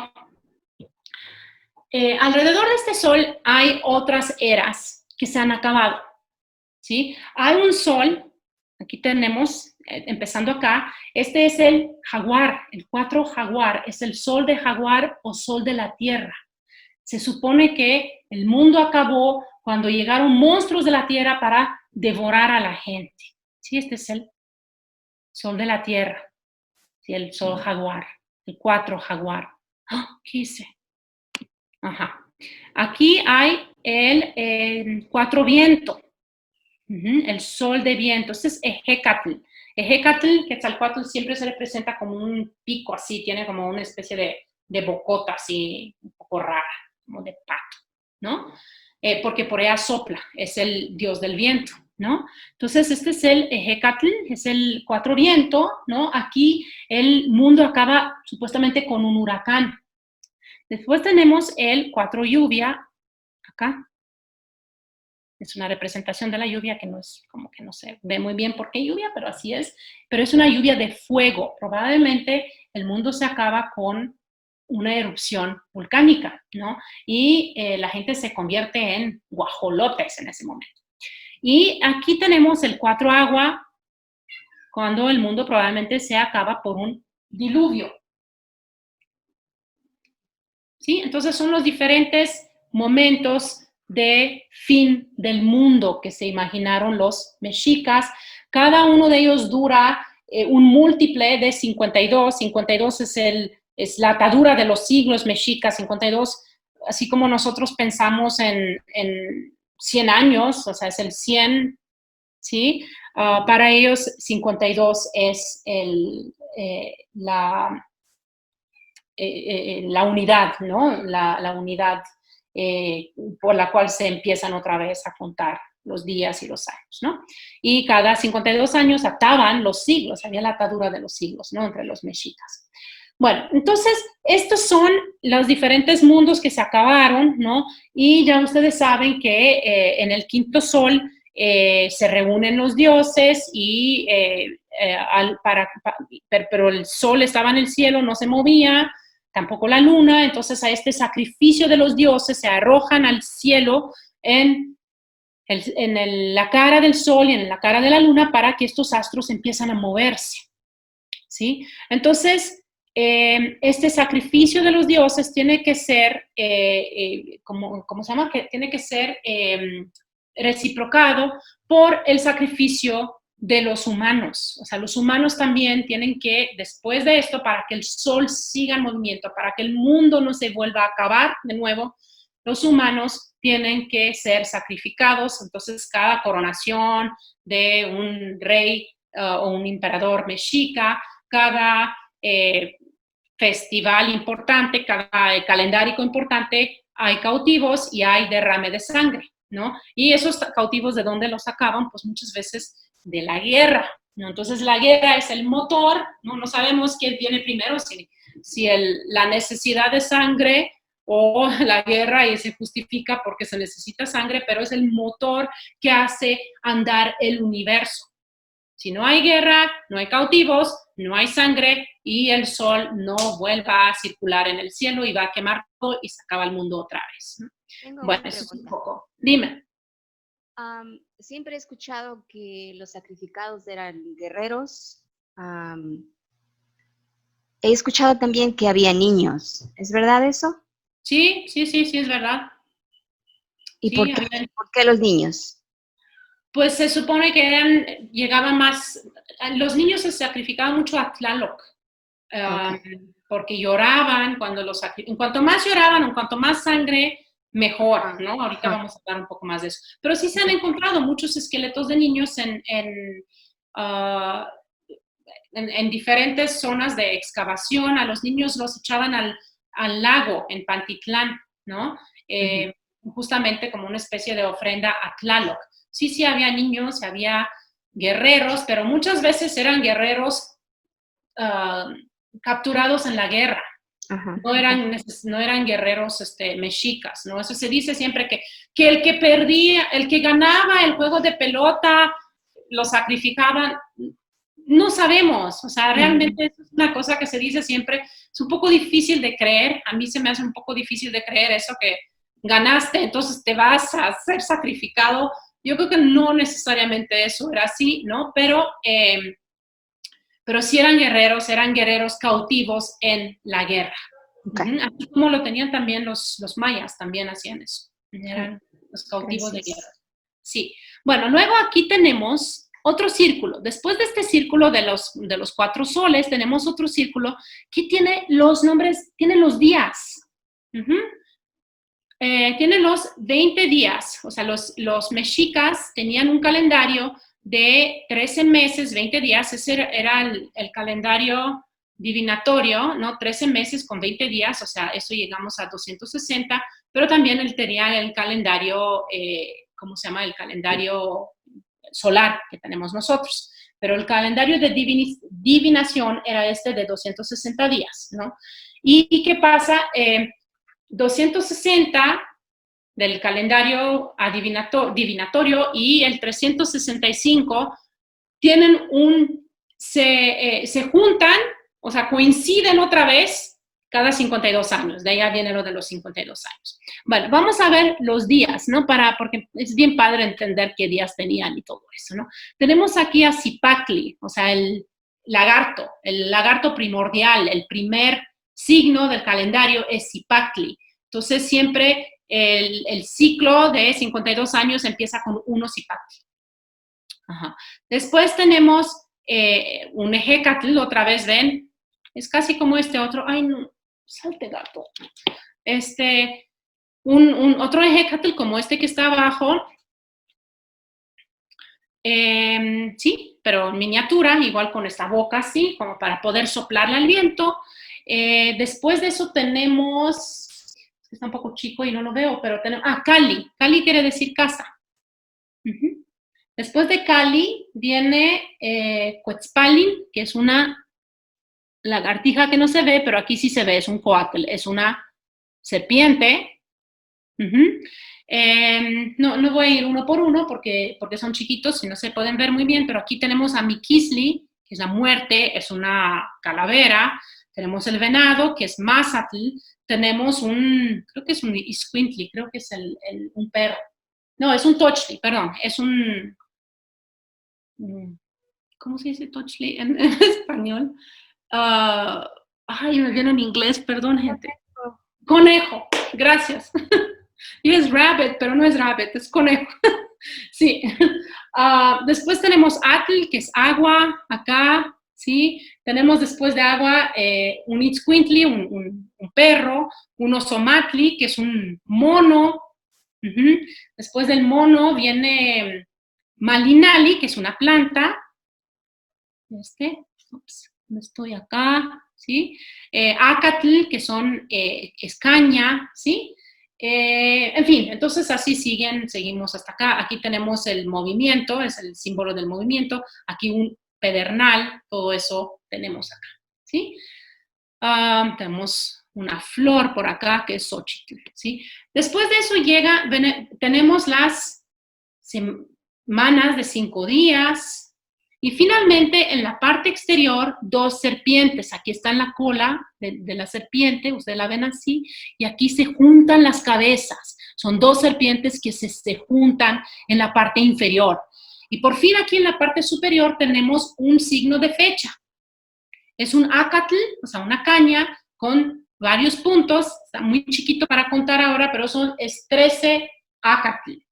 13 Acatl, que corresponde probablemente al año de 1479, es decir, durante el reinado de Axayácatl, del emperador Axayácatl, 1479, o sea, es de la época imperial más en su apogeo. Y aquí probablemente tenemos una representación de las Pléyades, ¿okay? De este lado. Bueno, esto, la piedra del sol. Seguimos después de la piedra del sol, sí, si se fijan, bueno, aquí tenemos, está muy, muy bien tallado y todo, pero no tenemos la misma precisión, ¿no?, que teníamos en las estelas mayas o en las esculturas mayas. Y menos acá, ¿no? Sí, lo vemos, no quiero decir que es burdo, pero es otro tipo de tallado, ¿sí? Otro tipo de trabajar la piedra. Esta es la diosa Coyolxauhqui. ¿Sí? Aquí tienen otra representación de ella, que es la del Templo Mayor. Seguramente algunos la habrán visto, ¿sí? Sí, o sea, seguro la han visto. Pero vamos a verla primero en el museo. Esta es la Coyolxauhqui que está en el museo. ¿Sí? ¿Quién es Coyolxauhqui? Coyolxauhqui es la hermana de Huitzilopochtli. ¿Sí? Pero cuando Coatlicue, a la mamá de los dos, está a punto de parir a Huitzilopochtli, ella y sus hermanos deciden que su madre los había deshonrado porque no saben cómo había concebido a Huitzilopochtli. Supuestamente fue una especie de plumita que volaba por allá, ¿no? Así son todas las concepciones de la gente divina, ¿no?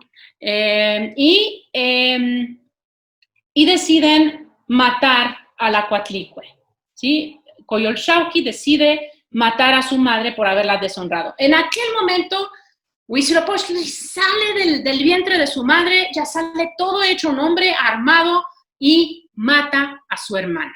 Y tenemos esta representación de la Coyolxauhqui muerta acá. ¿Qué le hacen? Le cortan la cabeza. Estas cosas así como circulitos que ven,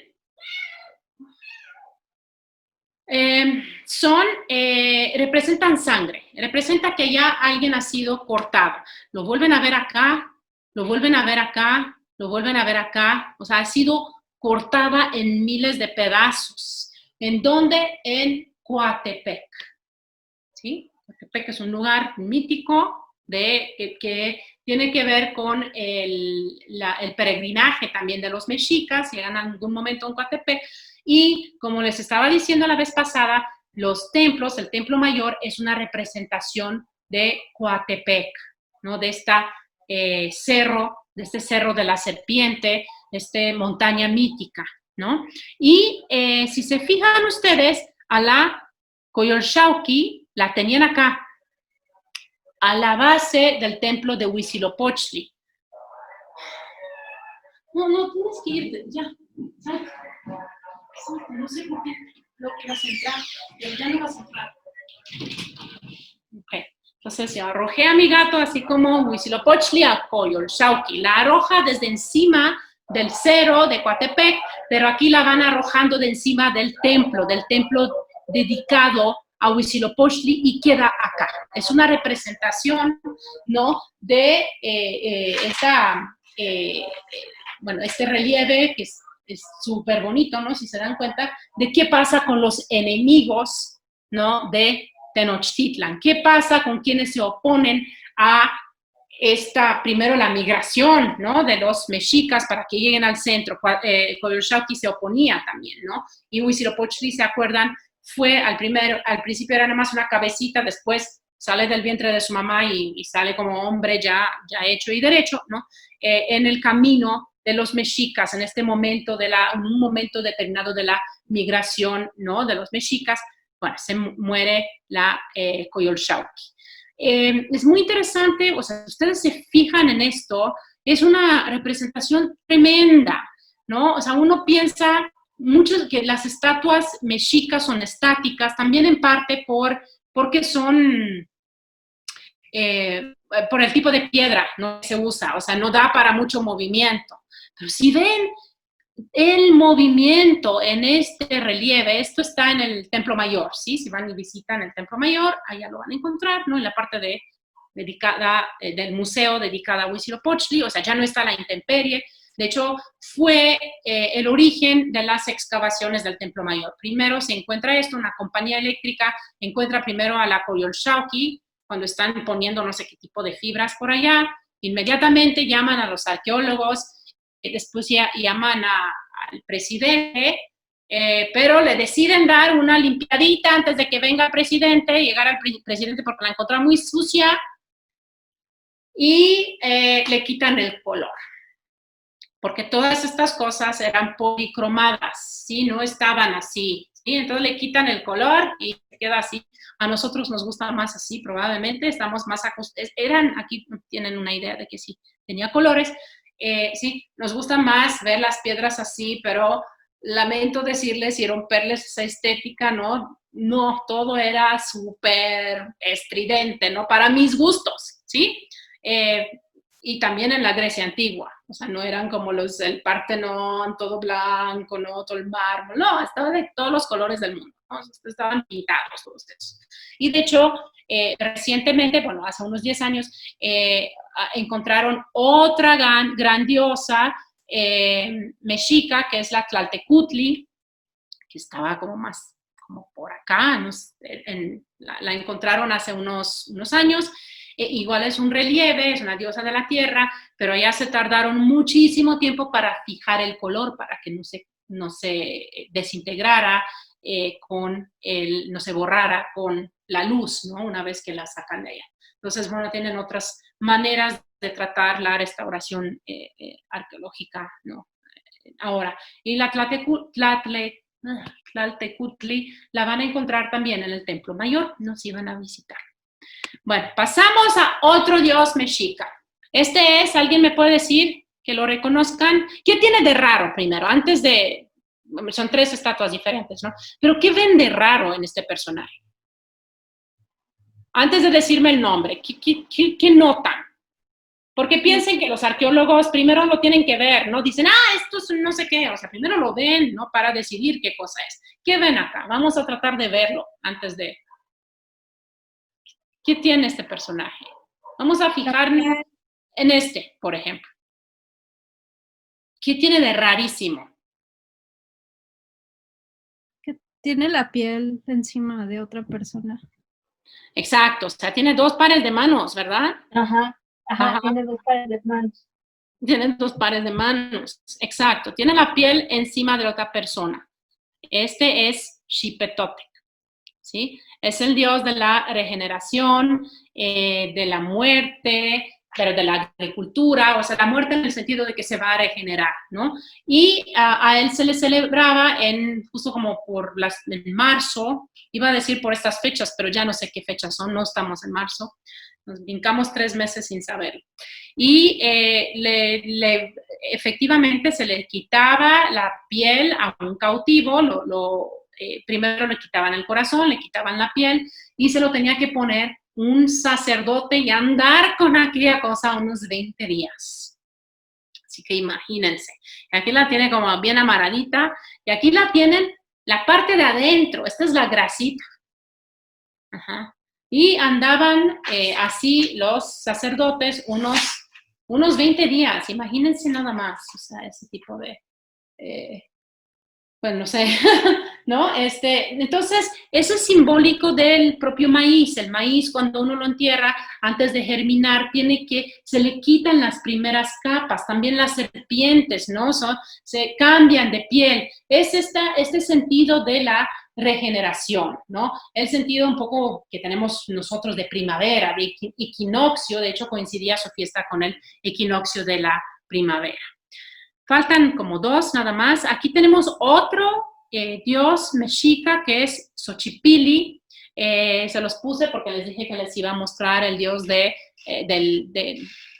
la ebriedad divina, de las plantas alucinógenas, de las flores, ¿no? Y tenemos algunos oloyukis o floripondios. Yo no sé si es esto o es esto, ¿sí? Tenemos este es un hongo cortado, ¿no? Este tipo de materiales, ¿no? Y esta estatua, que también está en la sala mexica, ¿no? La Coyolxauhqui también está en la sala mexica, ¿no? Esta estatua, así que veanlas cuando vayan, ¿no? Es una invitación a pensar la escultura mexica como una escultura en movimiento. O sea, parece estático, pero en realidad lo que vemos aquí son unos dientes de jaguar que representan a la tierra, ¿sí? Entonces, este personaje es una representación del movimiento de las plantas que salen, que rompen con la tierra. Aquí ven cómo está como roto, está como salido de eso, se está saliendo y brota, ¿sí? Es una representación de esta fuerza vital que brota de la tierra, de las garras del jaguar. Los jaguares se asocian con la tierra, ¿no? Esto pasé muy rápido, esto solito se pasó, pero bueno, esta es una cosa muy interesante. Es el único, bueno, dos objetos les voy a mostrar de la sala de Occidente para que vayan a la sala de Occidente a verlos. Y es un objeto, les estaba hablando al principio de cómo muchas de estas cosas, de muchos objetos, se reutilizan, se apropian, se les da una segunda vida o tercera vida o quinta vida, ¿sí? Esta es una máscara teotihuacana. Así son las máscaras teotihuacanas, estas máscaras muy estilizadas, serenas, ¿no? Las máscaras teotihuacanas también se falsifican muchísimo porque son muy estéticas, entonces la gente les encantan, entonces es más fácil vender una máscara teotihuacana que, bueno, ahora un xipe también, obviamente es raro, ¿no? Pero una máscara teotihuacana es como muy bella, ¿no? Muy serena, tiene estos rasgos estilizados, ¿no? Bueno, entonces acá, ¿qué tenemos? Este no es ¿sí? O sea, esta es una máscara, nada más para mostrarles cómo es una máscara teotihuacana. Aquí tenemos una máscara teotihuacana reutilizada. Tenemos debajo de este diseño geométrico, lo que hay debajo es una máscara teotihuacana probablemente de el año 600, por allá, ¿no? De la época clásica, ¿no?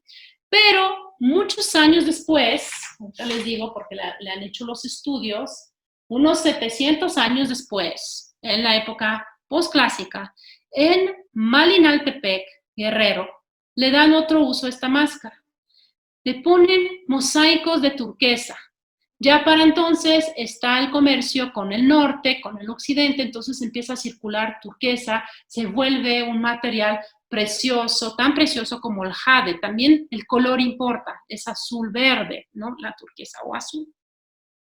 Entonces le ponen estas turquesas encima, le ponen esta nariguera de mariposa, ¿sí? Una representación de Malinali, aquí otra vez en rojo de amazonita, le ponen concha, ¿no? Y obsidiana en los ojos. Entonces, y tenemos entonces, pues esta unificación, si quieren, ¿no? Por un lado de motivos que son motivos acuáticos, como es el azul, ¿no? Pero también la mariposa, que remite a la vida después de la muerte, ¿no? En este montaje facial, ¿no? Entonces, esta es una máscara que se estudió recientemente y se dieron cuenta porque pensaban que era falsa, ¿no? Se ve como muy raro, pero no, se dan cuenta que estos objetos tienen una doble vida, se vuelven a usar, ¿no? En Tenochtitlan también hay reutilización de objetos teotihuacanos. Les estaba diciendo la vez pasada que los mexicas pues, iban allá y tomaban su pulque y traían sus objetos y le daban otra vida, ¿no? A los objetos teotihuacanos.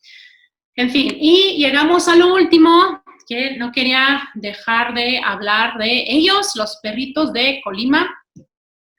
De estos hay falsos por donde sea. O sea, mi amigo que trabaja en la sala de Occidente me dijo que parece que lo único que hicieron la gente de Occidente durante cientos de años son perritos, porque los mercados están invadidos de perritos de Colima como si nadie hubiera hecho nada más. O sea, toda la población de Occidente de México se dedicó durante cientos de años a hacer perritos. Estos perritos de Colima se encuentran, hay otras figuras igual de cerámica bellísima, el occidente produjo cerámica muy, muy bonita, entonces fíjense en la cerámica cuando van al museo, ¿no? Y estos se encuentran en este tipo de tumba que se llama tumba de Tiro, que es una especie de bota que tiene una especie de chimenea y que se abre a unas cavidades adentro que pueden ser a 30 metros de profundidad. ¿Sí? Muchas de ellas han sido saqueadas, pero esta forma de entierro en Occidente era común por allá del año 1000, ¿no? De nuestra era, ¿no? Entonces, bueno, y es en estos ¿cómo se llama? Contextos funerarios que se encuentran estas cosas como perritos, pero también otra cosa muy, muy padre de Occidente que se encuentran son muchas figuras que parecen de la vida cotidiana. O sea, hay muchos, estas figuras de cerámica que están como más relajados que en el centro de México, como que la pasaban mejor. O sea, no son tan solemnes las figuras, sino pues se ven gente abrazándose, hay más representaciones de niños, muchos animalitos, ¿no? Entonces, bueno, pues esto fue como nuestro breve o no tan breve visita por todos estos lados. No sé si tengan preguntas o es muy tarde. Me doy cuenta que sí es tarde, que me pasé, pero aquí estoy. Si hoy quieren hacer preguntas, aquí estoy.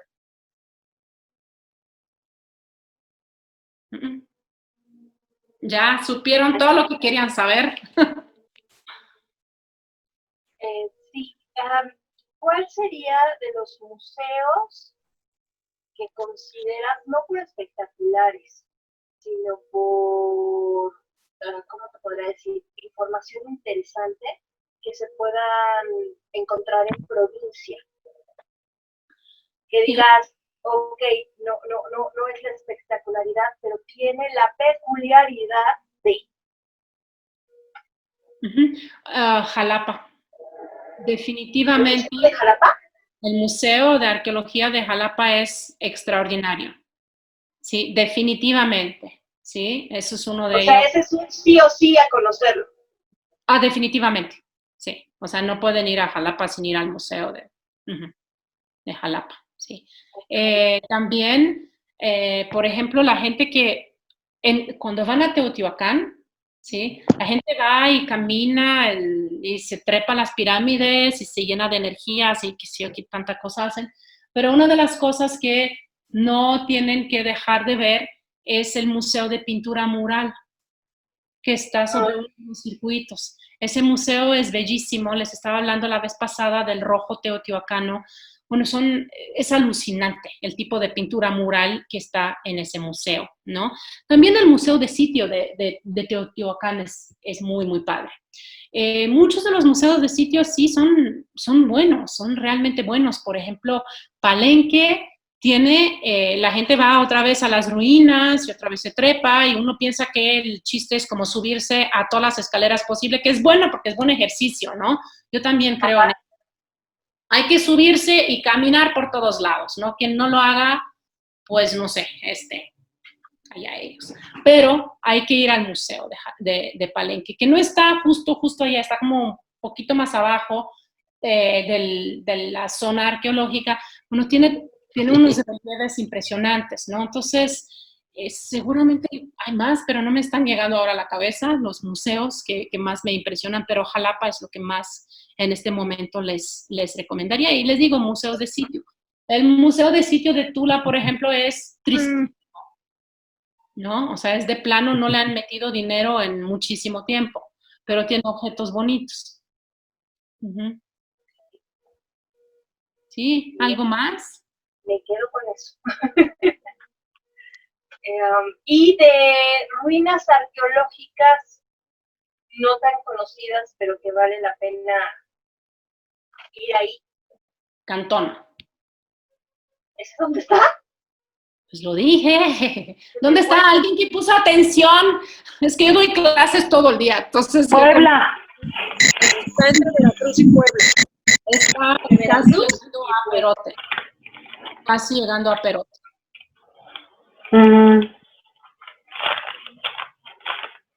Definitivamente. Es un viaje. Bueno, si salen temprano en la mañana llegan de vuelta en la noche, pero...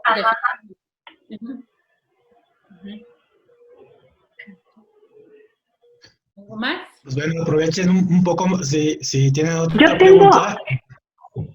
tengo una duda sobre estos centros de los espejos que eran matados y que comentabas que se entierran. ¿Cómo saben que es cuando los encuentran, que se refieren justamente a esos centros matados y cómo los han encontrado o dónde se en el mismo museo se pueden ver? Sí, en el museo están estos espejos con los centros matados. Saben que era pirita y saben que la quemaron. Eso es una cosa. ¿sí? Por el tipo de estudio que hacen, ¿sí? Entonces, bueno, así le dicen los arqueólogos, no sabemos si o sea, cómo le decían los prehispánicos, si los mataban, ¿no? Pero es un objeto que ya deja de servir, o sea, lo hacen inutilizable. ¿Sí? Lo inutilizan, sí. Y la mayoría de ellos tienen los centros así y los encontraron en contextos de excavación, en el contexto, o sea, enterrados.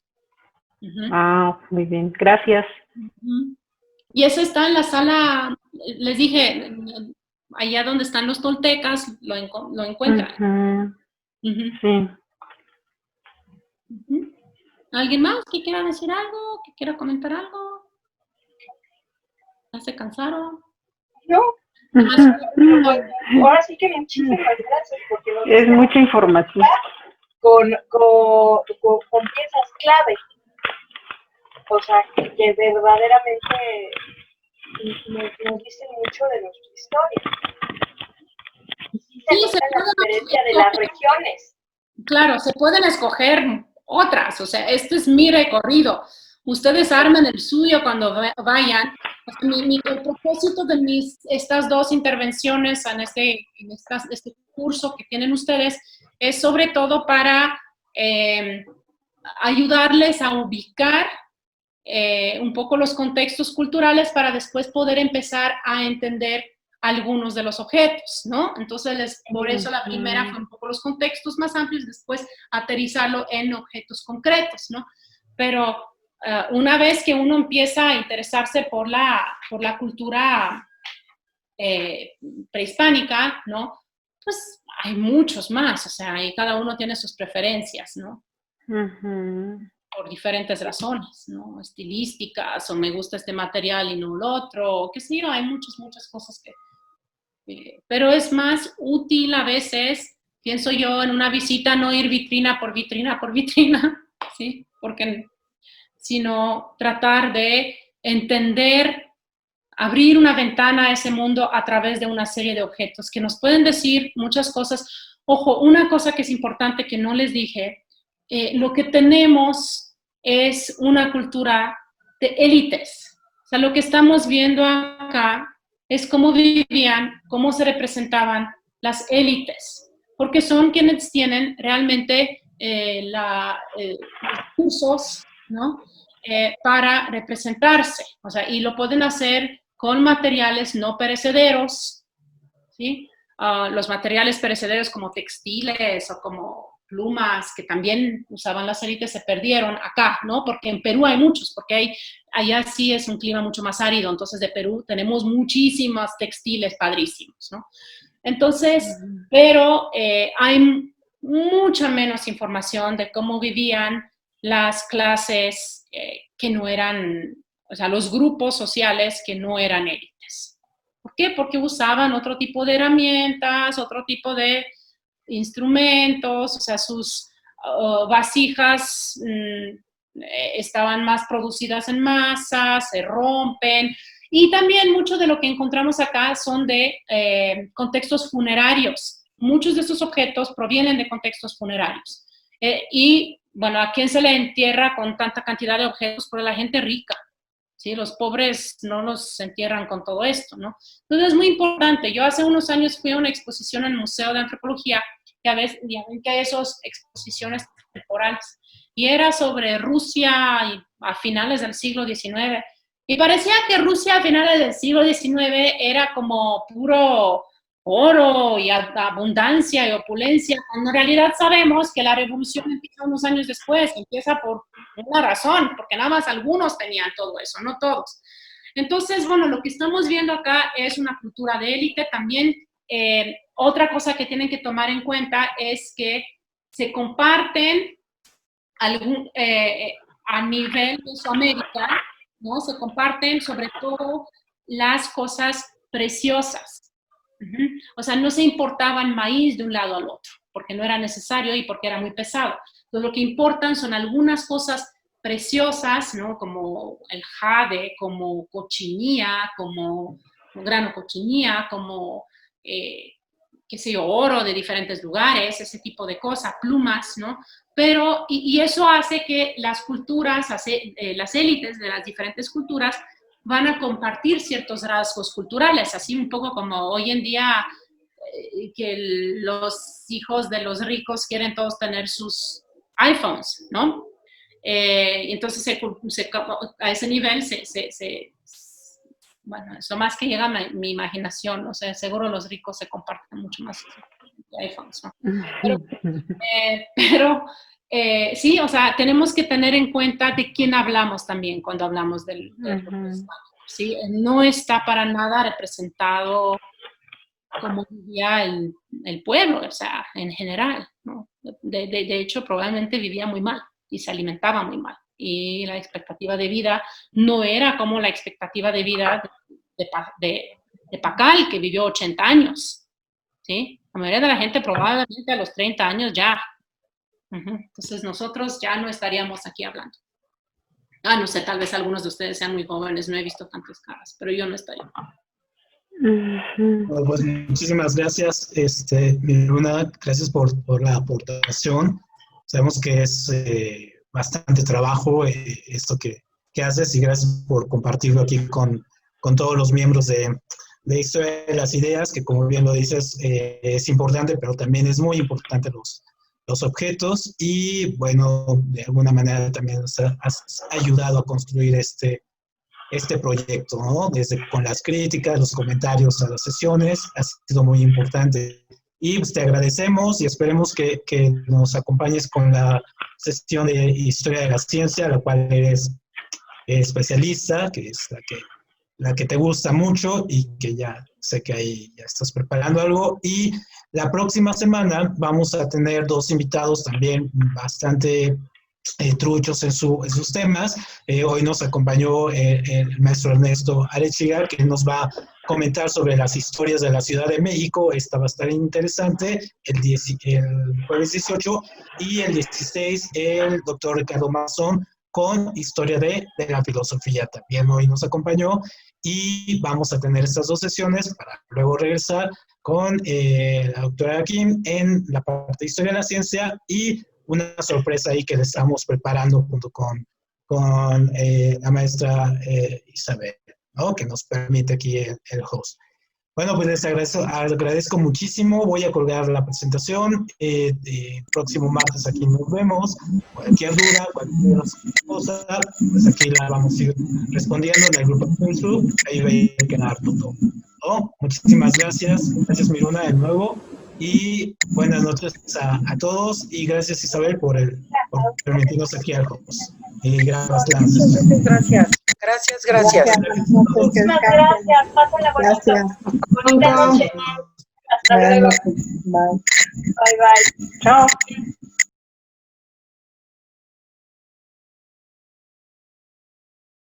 Chao.